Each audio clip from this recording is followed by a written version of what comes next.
Introduction. This is a pool table. When the ball is hit, it moves to a certain distance and slowly comes to halt. How and why does this happen? Let's start the lesson and find answers to such questions. Objectives.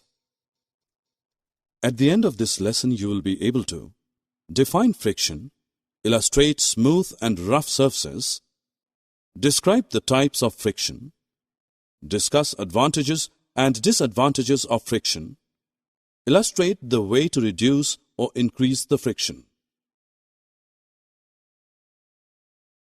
Let's take an example from daily life. While moving on a bicycle on the road, you pedal the bicycle and it moves on and on.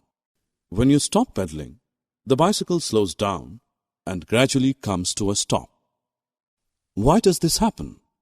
This actually happens because of friction. Friction is a force that is created whenever two surfaces move or try to move across each other. Friction always opposes the motion or attempted motion of one surface across another surface. The force which resists the motion of a body while moving on a surface is called friction. Friction is dependent on the texture of both surfaces. Friction is also dependent on the amount of contact force pushing the two surfaces together. A simple answer to this is that, while in motion, the tires of the bicycle are rubbing against the surface of the road. When two surfaces rub on one another, the force comes into play. This force acts in the direction opposite to the direction of motion. Thus, it slows down the motion and finally brings the moving object to a stop. In figure, a ball is rolled on smooth surface and another similar ball on rough surface. As you see here that both the balls starts rolling on different surfaces with same speed, same force and at same time. But the ball which is rolling on smooth surface travels a larger distance than the ball rolling on rough surface. This shows that the rough surfaces offer more friction than smooth surfaces for the same pair of contact surfaces. This example proves that friction depends on the texture of contact surfaces.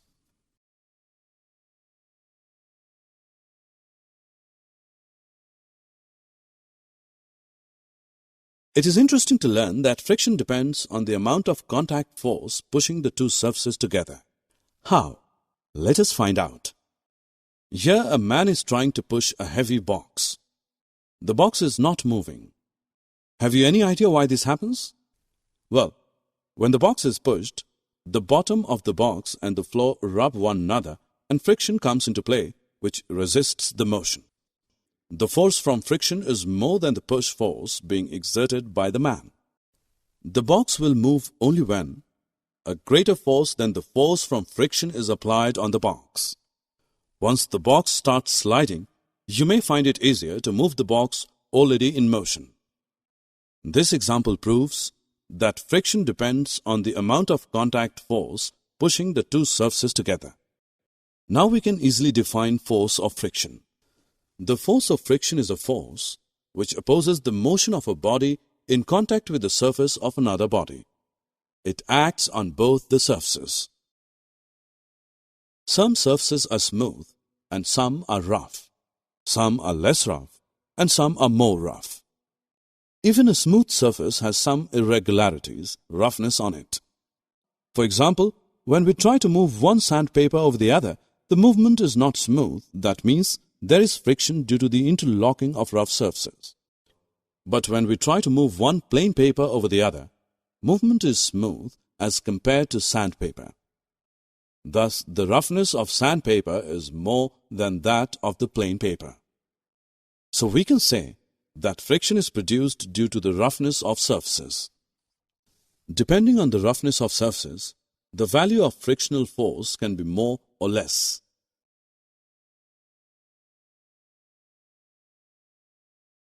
Summary. Let us summarize what we have learned. Friction is the force which resists the motion of a body while moving on a surface. Force of friction is a force which opposes the motion of a body in contact with the surface of another body. Force of friction depends on the texture of surface and the amount of contact force.